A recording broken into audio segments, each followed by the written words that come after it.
I've decided to make a conscious effort to share my personal experience with different aspects of mental illness. And since my last video was on major depressive disorder, I thought I'd better share my credentials. I first made an effort to kill myself when I was 5 years old. I have no memory of what event may have triggered such dramatic measures, but I have always remembered the deep, never-ending sadness within me. So at 5 years old, I grabbed a kitchen knife and was preparing to plunge it into my heart when I heard someone coming. So I put it back and no one was the wiser. My parents never knew, but they did know something was off about me. As a child, I would cry for an hour or more regularly. And when my parents would ask why I was sad, I would reply that I don't know. And this was understandably upsetting to my parents, but mostly I was told to choose to be happy. And that was the end of it. Until I was 15. That was the first time I received a proper diagnosis from a youth-specific psychologist. From a psychologist at all. That was the first time. And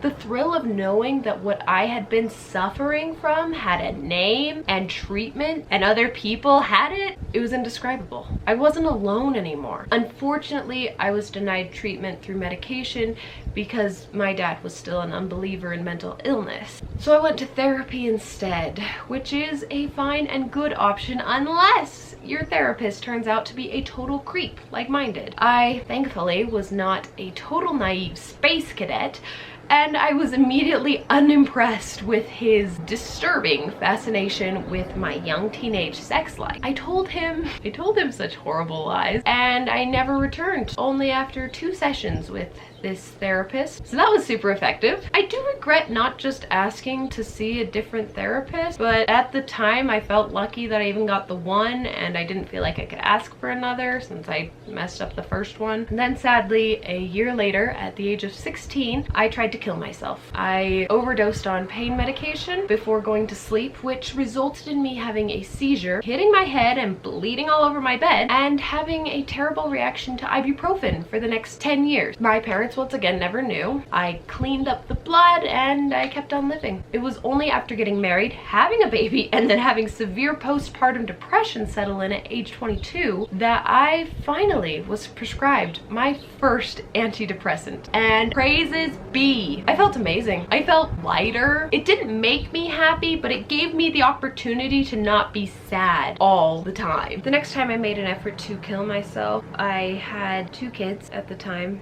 My boy and my little girl, and she was just tiny. And I just felt like they didn't need me anymore. I felt like they were better off without me, that my husband could find someone so much better to take care of them, to love them, to be emotionally available for them, because I wasn't.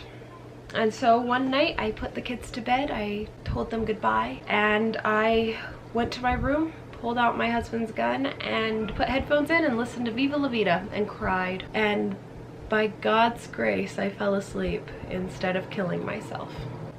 And then I told my therapist about how I had planned to kill myself and nearly went through with it, and I was put on a sort of house arrest. I was sent down to stay with my parents so that they could watch me 24/7. I just had to be with someone all the time. I'd be watched. And that was annoying, but not as bad as the mental hospital, which was the other alternative. So that happened. I had to stay with someone for a couple weeks, went back to my therapist, we sorted out stuff. I actually got a new therapist right after that because insurance changed, you know. And I got my best therapist right after that, and I started doing really well. He helped me feel like I had purpose. I had not yet found the purpose I was looking for, but I had a sense of there is a purpose for me, and that was encouraging. That was different to what I had felt before. I mean, even as a mother taking care of children, I didn't feel like I had purpose, and at last I felt like I was getting somewhere. But unfortunately, things went south again. I mean, depression It's like this. You feel good, and then you feel terrible, and then you feel good again. And I was having some really bad manic depressive episodes, but I ended up suicidal again. Not so bad that I actually was going through with killing myself, but I did talk to my therapist, and I told him I had a plan to kill myself. I was going to overdose on sleeping meds and be done. At which point, because of his obligation as my therapist, he had to hospitalize me. He had to make sure that I was safe. So he wanted to try to keep me at the hospital that he worked at, because then he could really help me with my progress, which I would have really appreciated. But unfortunately, they were filled up at my local hospital, and they sent me south, and it was the worst time of my life. I went into that hospital looking for hope and help, looking to get better, and I came out, literally, I came out with PTSD. After I went through the mental hospital, I came out and I was diagnosed with PTSD from my experience, because I would wake up in the night sobbing, screaming, freaking out from these nightmares of being in the hospital. I will make a whole video on my hospital experience. I know some people have had really great experiences at a mental hospital and it's changed their lives. Unfortunately, mine was not that experience. Even thinking about it, my heart is just going crazy. Like, it's such a terrifying idea to go back. I'm sorry. It's such a horrifying idea to go back there. It was the worst time of my life. I can honestly say it was the worst 5 days of my life. It was such a scary time.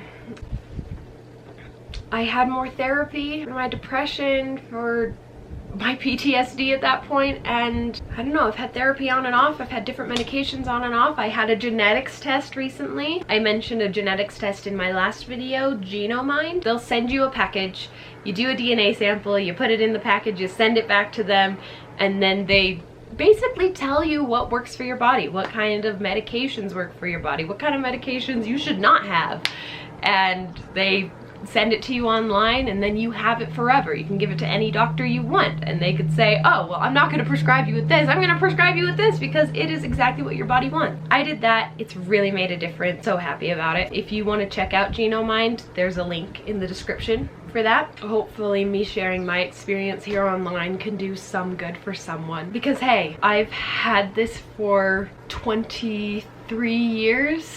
I mean, since I was 5 at least, I've been depressive and suicidal. 23 years of it, and I'm still here. Thank you for being here. Please check out my other videos. I've got informational, I've got experiences, I've got all mental health, and I'm doing many more. And I will see you in the next one. Bye.